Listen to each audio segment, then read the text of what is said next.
stoked.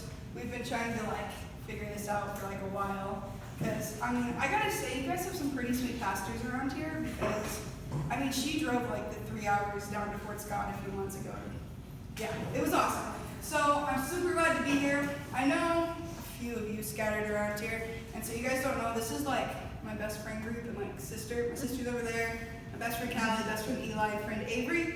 So Avery and Eli from Ottawa, and then Ellie and Callie, of course, from Fort Scott.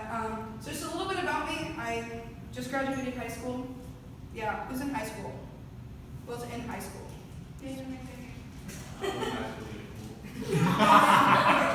So all the rest of you are middle schoolers, right? Okay. So today I was really praying, and after we finally settled on the day this was able to happen, I was super excited. And like she said, I was doing fine arts, and I was thinking all these ideas that I'd had for fine arts, and I was going through things, and I was thinking, what can I talk about? I'm a good talker, but and I was talking to my grandma, and I was like, I get to go preach at this church to a bunch of youth students, and I'm super excited. And she goes, but you're 18, how can you preach to students? You haven't lived life. And I was like, well, I went to middle school, and I went through high school, and I'm 18, and I have 18 years worth of experience. She's like, still, you're a kid, what can you do? And I was like, okay, nice talking to you, Grandma. And so I was praying about this, and I talked to her, and I was like, God, what do you want me to do? Because I'm only 18, apparently. I guess I can, preach at fine arts, but I guess that's not the same. And God really spoke to me, and he was telling me all this stuff you're fine, whatever. And I'm like, God, I don't feel like I can do anything. I've grown up in the church. One of my grandfathers is a pastor, and that's been super awesome. And as a PK, you get a lot of serving opportunities. You get voluntold to do a lot of things. If you guys don't know what voluntold means, it's when they say, hey, you really want to do this, don't you? And you're like, and so I was thinking, and I was praying, and so I was thinking about teenagers in the Bible. Who knows of some teenagers or young people in the Bible? Cameron? I'll snap. Timothy. Okay. Anybody else? Anybody think? David.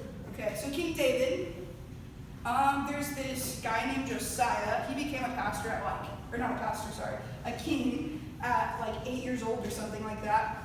And then I was thinking, and I'm like, okay, there's all these big people like King David, he killed Goliath, man, that's a big thing, and then I'm thinking, Josiah, he was a king. Samuel, he was like a servant in the temple, and he grew up to be like a prophet. But people in the Bible, you think of all these teenagers, or young people, and I'm like, they did all these amazing things, and I could never do that. Samuel heard the voice of God, and he thought it was the prophet, so he was like, hey, and the prophet was like, no, that's God, you should probably talk to God. And I was like, okay, so he talked to God, he did this, he did that. Okay, there are these big people, but what can we do now? And God was like, the fish and the loaves. And I was like, okay. So, how many of you have heard of the story of the feeding of the 5,000? Okay. So, long story short, because these are a lot of verses, so Jesus is gathering, and he's going to go preach, and the Bible says 5,000 men. So some people, I was studying, and some people say that there was close to 15,000, with women and children and all that sort of stuff. And so they were following Jesus as he's going to go preach, because up to now people have seen him do miracles, and he's been prophesying and preaching and all this stuff. And people are like, okay, this guy's pretty great. So they go, and they're sitting there, and Jesus gets up to preach. And he's there for a while, and the disciples come up to him, and they say, hey, these 15,000 people are starving. How many of you get hungry? Especially during church when somebody's preaching, and you're like, it's time for dinner, it's time for lunch, I need to go out and eat right now. But these people, they didn't want to leave because Jesus was preaching, teaching so well. So the disciples are like, we have to do something about it because these people are hungry, and there's such thing as hangry. Who's ever experienced hangry? I get hangry. My sister knows. It gets violent. No, I'm joking. So these people are getting hungry, and the disciples say, what are we going to do? So Jesus says, well, go see if there's any food. And the only food they find is some fish and some loaves that this young boy has. And as I was listening to this story, Jesus ends up taking the fish and loaves. The boy gives Jesus what he has, his lunch, the fish and loaves, and Jesus prays over it, blesses it, and then it was able to feed all of these people. So 15,000 people were fed from a few fish and a few loaves. And I'm like, man, and there was leftovers. So like, this boy probably ate a lot more than he packed because I have a teenage brother, he eats everything plus some. So as I'm praying and thinking, and I'm like, okay, this boy, this verse, I gotta find it now because I just saw it. Okay, so John chapter 6, verse 9 says, there is a boy here who has 5 barley loaves and 2 fish, but what are they for so many? So this verse A is saying, there's a boy, he's got food, and how is this food gonna spread? I was thinking, okay, this boy. In the Bible, we already established King David is named, Josiah is named, and Samuel is named. This boy in this story, he doesn't have a name. We never hear again of this boy who gave his fish and his loaves. And also, he had a few fish and his loaves, and he gave them to the disciples. He didn't say, go ask the baker, they have more bread than I have. Go ask the fishermen, they have more fish than I have. But he gave them to the disciples. So that's kind of what I'm wanting to talk about tonight. So, the name, the boy. My name's Kaylee, you know that. But if I said, I'm just the girl, that would be a little different, saying, hey, my name is the girl, I'm from Fort Scott. That'd be a little weird, right? But yet in this story, this boy is referred to as, there is a boy, a boy. How many of you ever feel like just the kid? Okay? Just the grandkid of so-and-so. Just the son of so-and-so. You're just a kid. You can't do that. You can't do this. What are you going to do? Well, some of us were like, well, maybe if I can go somewhere and go do something great, then people will see me as something else. Okay, so then people know my name. How many of you know the name Donald Trump? Okay, you know that name, right? Ariana Grande. You guys know that name. Justin Bieber? Okay, you guys know that name. Whether you like them or not, you know their names because they're famous people, right? Yes. They've done big things, dumb things. I don't know. But how many of us are willing to say, I'll do this whether or not you know my name? See, in the story, this boy, he doesn't say, well, here, you can have my fish and my loaves as long as you tell everybody that I gave them to you. And I was praying and I was reading and I was like, God, okay. So this boy gives his lunch. I was thinking of like a McDonald's like Happy Meal or like, value meal or something. And I'm thinking like my little brother, he's 16. So I'm like, okay, what does my brother eat? He eats like 3 McChickens and like a large fry and a large sweet tea. That's like his go-to order. I'm thinking if somebody walked up to him at church, our church is like, I don't know, a few hundred. And he walks up to somebody at church and says, hey, this is my lunch. And so our pastor was like, hey, give that to me. He'd probably be like, no. Like, this isn't my lunch. And I was like, this boy was asked to give his lunch up. And he gave it to this man named Jesus. When we're asked to give to ourselves to Jesus, what do we say? When we're asked to give our time to Jesus. When somebody says, hey, can you come serve at VBS? Or can you come early and clean the bathrooms? Yeah, it's really gross, right? What are we willing to do?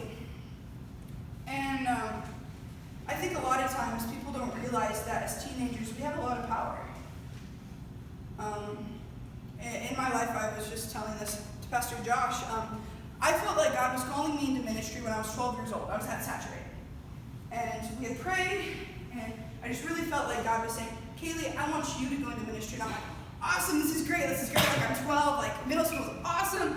What can I do? So I go to my grandpa, and I'm like, hey, Poppy, guess what? He's like, what? I said, I'm going to be a pastor. He goes, cool. I'm like, okay, so what can I do? I want to, like, learn. He said, go clean the bathrooms. And I'm like, are you sure? Are you sure? And he was like, yeah. cleaning the bathrooms, I was like, okay, this is awful. Like, the boys' bathroom was disgusting. I mean, just to say it was gross, but it was a bathroom. So I'm cleaning the bathrooms when I was 12. Long story short, when I was 14, I had started moving up in the church, as I would say, and I was able to become a full-time worship leader. We had a really super small church, so it wasn't a big deal. But from then, I had already learned that when you start giving God your time and your resources, how many of you have a job? So not very many. How many of you are like, I'm looking for a job and I don't have one? Okay? So for some of you who are too young to have a job, a job takes up a lot of time. And jobs can get very exhausting. Like, I work in the snow cone, look at my little sister nodding her head, she goes, yeah, I'm tired. She's 14 and she's put in like 60 hours at a snow cone place, so she's like crazy and insane, but I love her. And so these jobs that we do to make money, we're like, okay, there's a reward in this, in 2 weeks I'm gonna get money, minimum wage, okay, it's money, whatever. But when somebody says, will you go work at the church for a couple hours cleaning the bathrooms, you don't really get a reward most of the time. This boy, it's never mentioned in the Bible that he got a reward, but yet the blessings and the benefits from that were bigger than he probably imagined. When this boy gave his lunch to the disciples, I want to bet that he probably didn't say like, okay, he's going to take this and feed all these people. I'm guessing that wasn't in his mind. Because if somebody asked me for my lunch and was like, there's 5,000 people, I'm like, are you sure? I mean, this is my lunch. Okay, whatever. The blessings from this, we see what one boy's impact made on 15,000 people. Because he was willing to sacrifice his lunch and give it to Jesus. And that affected 15,000 people, plus more, because they say there was leftovers. Sometimes everybody got pretty full. I don't think anybody was hangry. They were probably wanting a nap at that point. But we see these blessings. And when I was cleaning the bathrooms, till this day, I don't think anybody really knew that I was the one cleaning the bathrooms. And I see it now, I'm like, that was amazing. That was able to show me something that I needed to learn at the time. So we go and we continue to grow in our Christianity and serve the church, serve Jesus.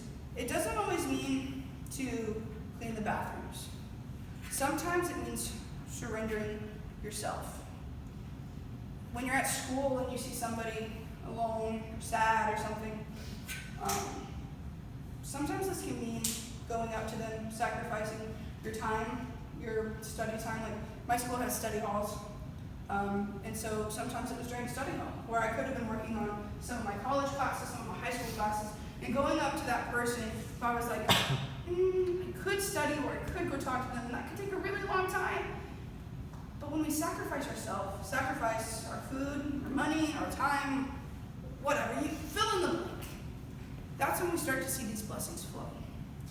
There's people now in my life who I thought would never go back to church. There were lots of drama. How many of you know what drama is? Okay, I figured. Okay, just checking. That can be pretty heavy stuff. But sacrificing our time for others can bring blessing on them. Cleaning the bathrooms. Think about this. When you go to visit somebody said that there was a bathroom that was flooded. Wow. Yeah. Okay. When you walked into that bathroom and it was flooded, did you want to go use that bathroom? I did use that bathroom. See, that's It made my day. But I'm saying, like, when you walk into somewhere and there is a dirty bathroom, you think differently of that building. You think differently. When a guest, somebody who probably might not be a Christian, they walk into a bathroom or a church that's not clean, it stinks a little bit, the bathroom's gross, they're probably going to be like, I had to pee here, but I'm going to go over to that gas station, they might not come back. We don't know.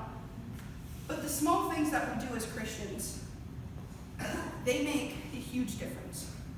This boy with one lunch, 15,000 people.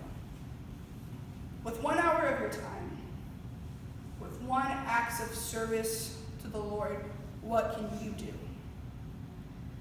There's a verse in the Bible, 1 Timothy 4:12. Let no one despise you for your youth, but set the believers on example in speech and in conduct, and love and faith and in purity.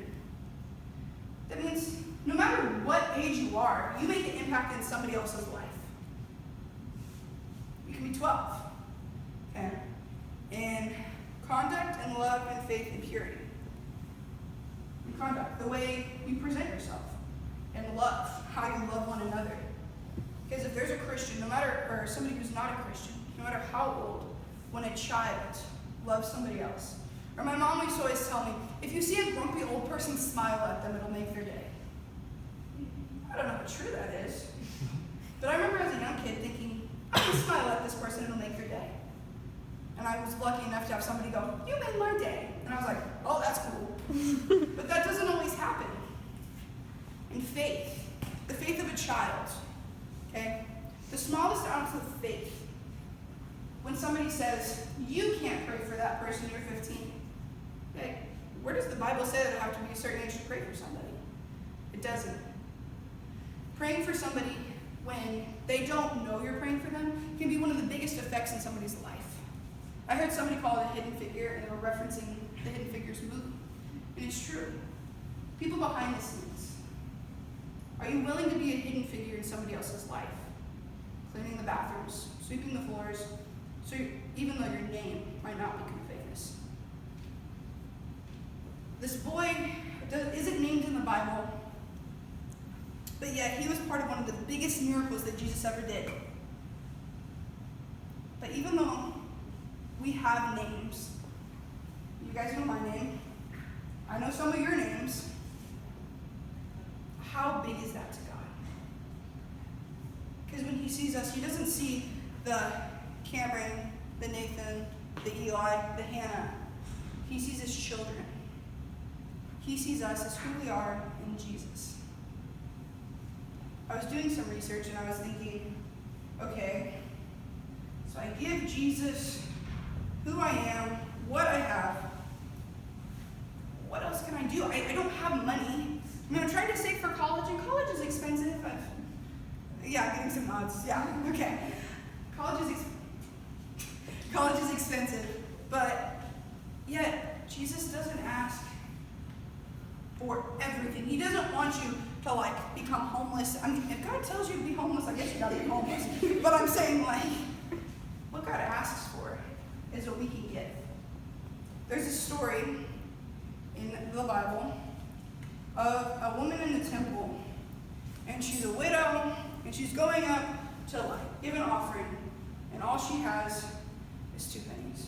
Callie, you go in my backpack, and then the laptop pocket is stuff. And she has these 2 pennies, and she gives them to the church, and there's some Pharisees, and they're like, you see her? She gave 2 pennies, but I gave $100. And Jesus is like, okay, this widow, all she had was 2 pennies. But yet that was all she has. But when a millionaire gives $100, what difference does that make? What difference does that make? So I continued to do some more research. And I was like, okay, a penny. A penny is a penny. This thing on here, this is a penny. A penny's worth 1 cent. Okay? I see this and I'm like, it's a penny. We walk around them all the time. I'll be walking down the road and there's a penny on the ground. My mom will pick it up. She's like, penny pincher. But I won't pick it up. I'm like, well, that's like less than a calorie to burn, and that's that's a lot right now. So I'll just leave it, the next person can get it. There's a penny.